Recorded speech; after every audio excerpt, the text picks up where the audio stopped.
Picture this. The world isn't just run by a few powerful Western nations anymore. There's a new alliance on the rise, and it's called BRICS. What started with just Brazil, Russia, India, China, and South Africa has now expanded, bringing 13 new partner countries into the fold. This isn't just a club, it's a powerful movement aiming to shake up the old financial and political systems that have long been dominated by the West. Why does this matter? Because BRICS is about giving developing countries a real voice and a real shot at economic independence. With countries like Iran, Egypt, and the UAE joining, BRICS now represents a huge chunk of the global population and resources, and it's ready to challenge the traditional powerhouses like the G7. As these nations join forces at the recent summit in Russia, the message is loud and clear. The world is ready for change, and BRICS is leading the way. Dive into what this could mean for the global balance of power and why everyone's talking about BRICS right now. But before we dive in, do yourself a favor, go ahead and like this video, hit that subscribe button, and turn on notifications so you don't miss out on the latest updates.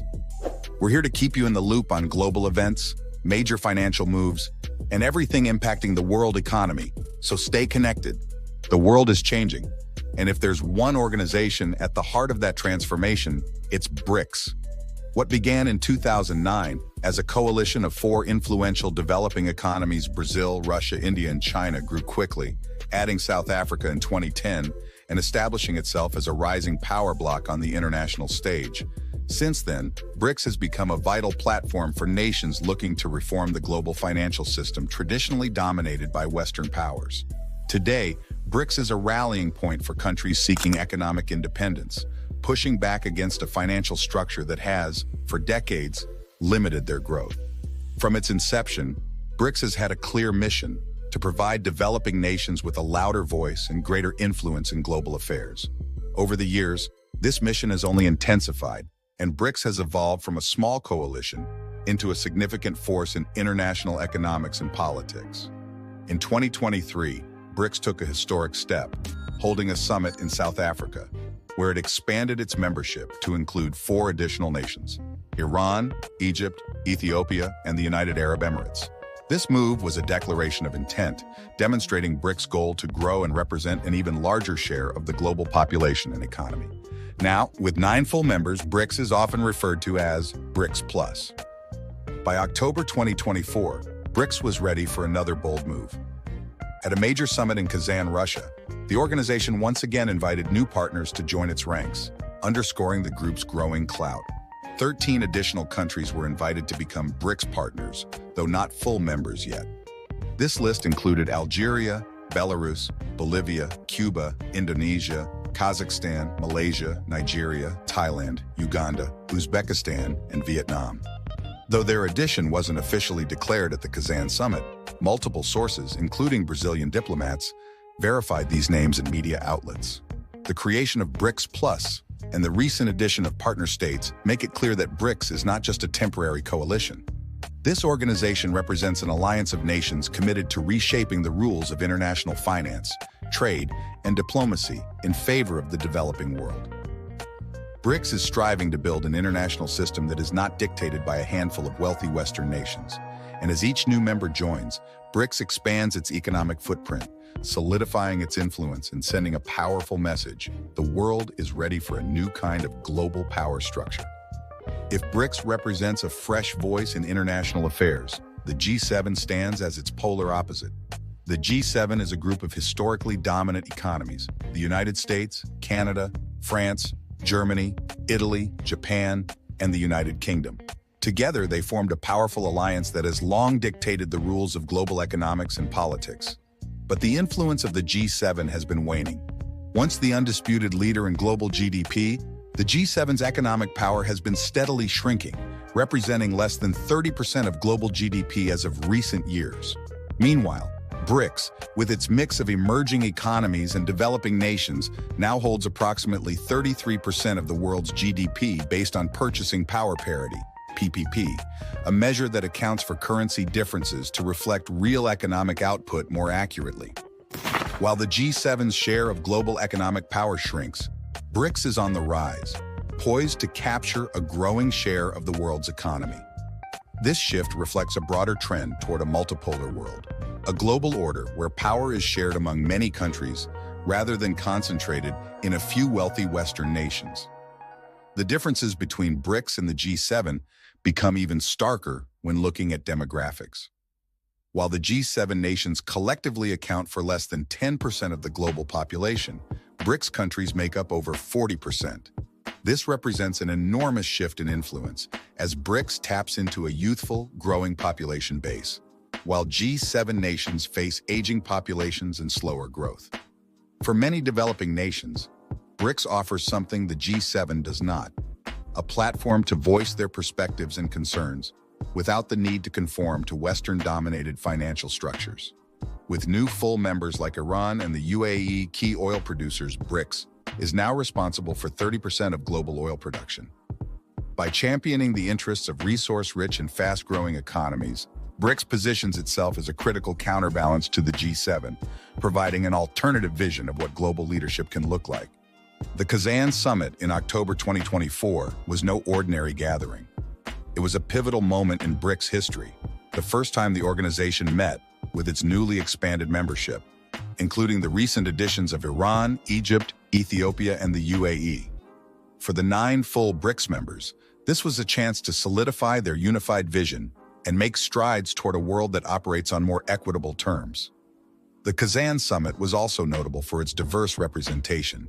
In addition to the core members, leaders from over 30 countries attended, including the heads of state from each BRICS country. Russian President Vladimir Putin hosted the summit alongside China's Xi Jinping, India's Narendra Modi, South Africa's Cyril Ramaphosa, Egypt's Abdel Fattah el-Sisi, Ethiopia's Abiy Ahmed, and Iran's Ebrahim Raisi. The UAE President, Sheikh Mohammed bin Zayed Al Nahyan, also attended, signaling the UAE's commitment to BRICS and reinforcing the idea that BRICS is more than just a coalition of nations. It's a global movement. One aspect that garnered significant attention at the Kazan Summit was the diplomatic balancing act performed by Saudi Arabia and Argentina. Initially, both countries had shown interest in joining BRICS. Argentina's former president, Alberto Fernandez, had even accepted BRICS membership in 2023. However, before Argentina could officially join, a political shift occurred. The newly elected president, Javier Milei, a pro-US right-wing leader, decided to withdraw from BRICS due to his alignment with the United States and opposition to China and Russia. Saudi Arabia also expressed interest in joining, but has remained non-committal, likely due to its alliance with the US, a powerful historical partner. With leaders from BRICS countries and their newest members in attendance, the Kazan Summit underscored BRICS' growth and transformation. For these countries, BRICS offers a chance to challenge long-standing power structures and advocate for a multipolar world, a global order that better reflects the voices and needs of all countries, not just the wealthiest ones. At the heart of the Kazan Summit was a delicate diplomatic effort to reduce tensions between 2 of BRICS' largest members, China and India.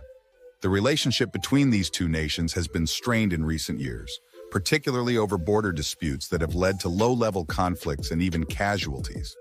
However, BRICS offered a platform for dialogue, and in a historic meeting, Chinese President Xi Jinping and Indian Prime Minister Narendra Modi engaged in bilateral discussions aimed at de-escalating tensions. This meeting was a significant step toward resolving a long-standing border dispute, highlighting BRICS' role as a mediator in conflicts between member states. Russia played an essential role in facilitating this dialogue, given its strong diplomatic relationships with both China and India.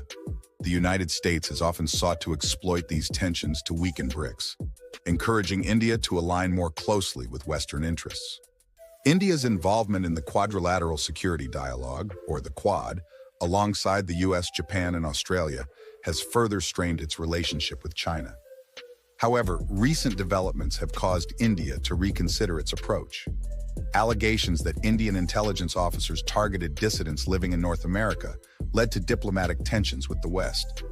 This scrutiny has prompted India to engage more diplomatically with China, recognizing the value of BRICS as a stabilizing force. This meeting between China and India at the Kazan Summit is a testament to BRICS' potential to bridge divides and foster unity among its diverse members. BRICS has never shied away from addressing the issue of financial dependency on Western institutions.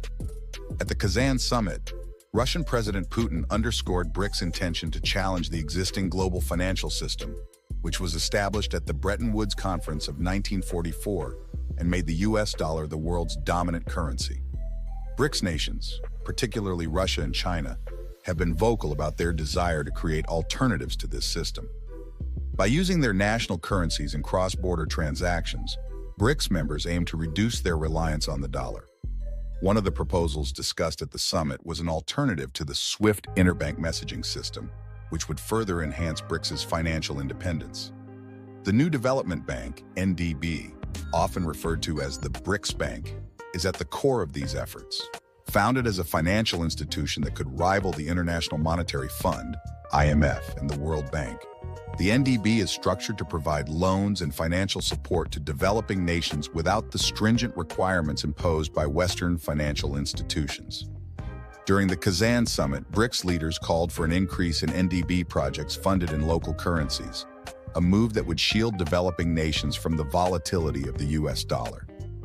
The BRICS Clear platform is another key initiative designed to facilitate international payments and investments in non-dollar currencies. By establishing these systems, BRICS aims to promote financial independence and stability for its members and partners, giving them the tools to operate outside the influence of Western financial institutions. Another groundbreaking initiative proposed at the Kazan summit was the BRICS Grain Exchange. For many developing nations, food security is a critical issue, and fluctuations in global commodity prices can have devastating effects on local economies and communities. The BRICS Grain Exchange would serve as a platform for trading grain, ensuring a steady supply for member countries and reducing dependency on Western-controlled exchanges. This initiative is not just about food. It's a strategic move to establish BRICS as a major player in the global commodities market.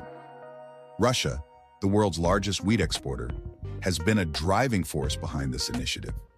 The grain exchange is expected to provide fairer, more predictable prices for essential commodities, safeguarding developing nations from the volatility often driven by financial speculators.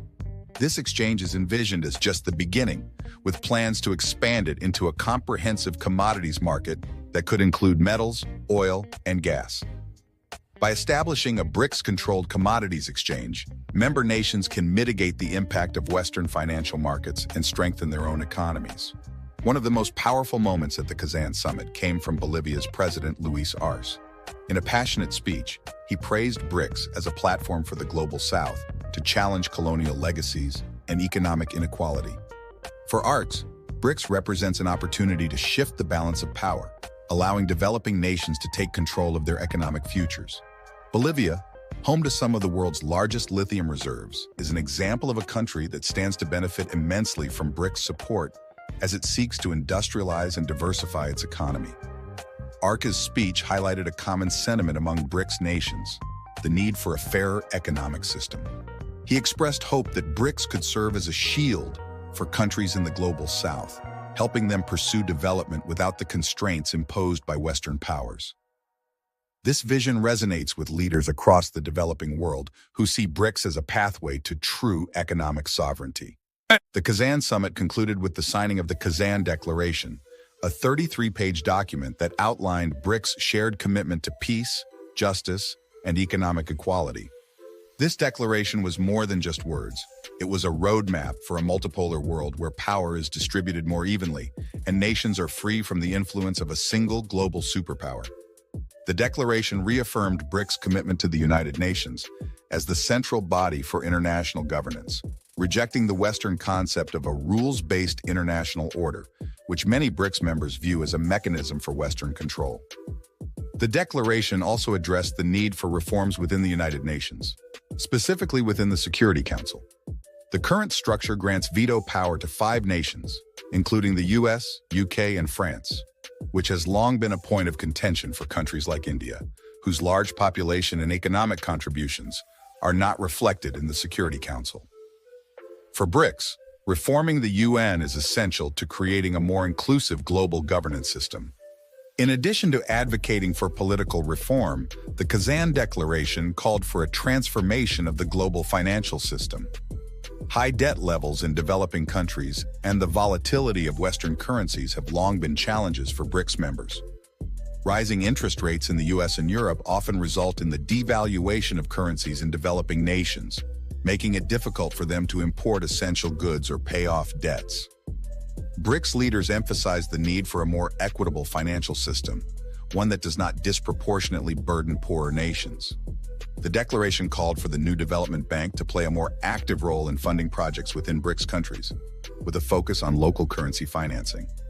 By relying less on the US dollar and more on their own currencies, BRICS members can achieve greater economic stability and resilience. The Kazan Declaration also took a stand on several geopolitical issues, most notably the Israeli-Palestinian conflict.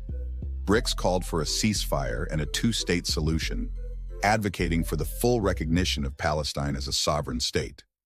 This stance reflects BRICS' commitment to supporting marginalized nations and promoting peace in volatile regions. The declaration also condemned foreign intervention in Syria and Iran, underscoring BRICS' dedication to sovereignty and non-interference. BRICS took an unusual but forward-looking stance by calling for a nuclear-free zone in the Middle East and the prevention of an arms race in outer space. In a world where space exploration is increasingly linked to military power, BRICS' advocacy for a peaceful approach is notable. Unlike the US, which has historically opposed resolutions to prevent the militarization of space, BRICS supports international cooperation in space development, rejecting the notion of space as a battleground. As BRICS continues to expand and evolve, its vision for the world becomes clearer. This organization is more than just a coalition of developing countries. It's a movement dedicated to challenging the status quo and creating a fairer, more inclusive global order. The Kazan Declaration reflects BRICS' commitment to a multipolar world, where economic justice, political representation, and national sovereignty are valued. BRICS stands at the forefront of a new era, one where power is shared and the interests of developing nations are no longer ignored. With each summit, BRICS reaffirms its role as a voice for the global South and a champion of a more equitable world. As it grows in influence, BRICS is not just reshaping global politics, it's redefining what it means to be a world power in the 21st century. Ultimately, the rise of BRICS represents more than just a shift in global alliances. It's a transformation of the global power structure. This alliance of developing nations is not only challenging the long-standing dominance of Western-led institutions, but also offering a fresh vision for the world, one that values inclusivity, fairness, and respect. Through the Kazan Declaration, BRICS has outlined a plan for a balanced world where economic equity and national sovereignty are at the forefront. The message is clear. The era of a one-sided global order is fading. As BRICS continues to grow, it invites all nations to participate in shaping a future where diverse voices lead the way, creating a more just and collaborative world. What do you think about BRICS' growing role? Will it reshape the world order as we know it? Or will the Western powers push back? Share your thoughts in the comments below. We'd love to hear from you. If you found this video helpful, don't forget to like, subscribe, and hit the notification bell to stay in the loop on all things global finance and major economic shifts. Now, if you made it to the end and want more content like this, consider subscribing. Dropping a like would also be much appreciated. Either way, have a great day and thanks for watching. Bye.